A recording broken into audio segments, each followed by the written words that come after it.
మినుము పంటకు కనీస మద్దతు ధర కల్పించడంలో రాజకీయ జోక్యం తగదంటూ ఆంధ్రప్రదేశ్ రైతు సంఘాల జిల్లా కార్యదర్శి బుద్ధ రాజు రాంబాబు అన్నారు. ఈ విషయం మార్క్ఫెడ్ డీఎం రాజకీయ పరంగా వ్యవహరిస్తున్నారని ఆరోపించారు.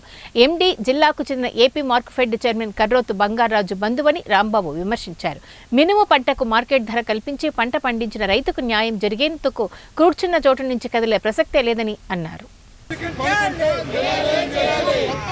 జిల్లాలో మినుముల పంట ఈరోజు ప్రభుత్వం ఏదైతే మద్దతు ధర ఉందో 7,400 రూపాయలకి దానికంట 1,500 నుంచి 2,000 వరకు తగ్గించి వ్యాపారులు కొంటున్నారు. ఈ పరిస్థితిలో రైతాంగం తీవ్రంగా నష్టపోతుందని జిల్లా జాయింట్ గారు ఫిబ్రవరిలోనే మేము రిప్రజెంట్ చేశాం. కొనుగోలు కేంద్రాలు పెట్టి మార్కెట్ పెడతారు కొనాలని.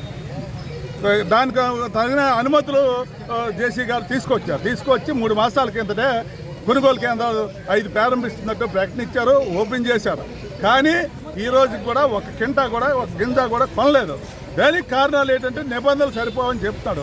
ఈరోజు మార్కెట్ డిఎం ఈరోజు నిబంధనలు ఏవైతే ఉన్నాయో తాళి శాతం కానీ తేమ శాతం కానీ ఇవన్నీ బెడ్లు ఇవన్నీ తగిన నిబంధనల మేరకే రైతులు బాగు చేసి ఇచ్చేయడానికి సిద్ధం చేస్తున్నా ఈ జిల్లా అధికారి ఏదో ఒక సాకు చెప్పి పక్కన పెడతారు. ఈరోజు జిల్లాలో మార్కెట్ చైర్మన్ గారు, రాష్ట్ర చైర్మన్ గారు, ఈ జిల్లా వ్యక్తి బంగారాజు గారు ఆయన ఈ విధమైన పరిస్థితి ఉన్నా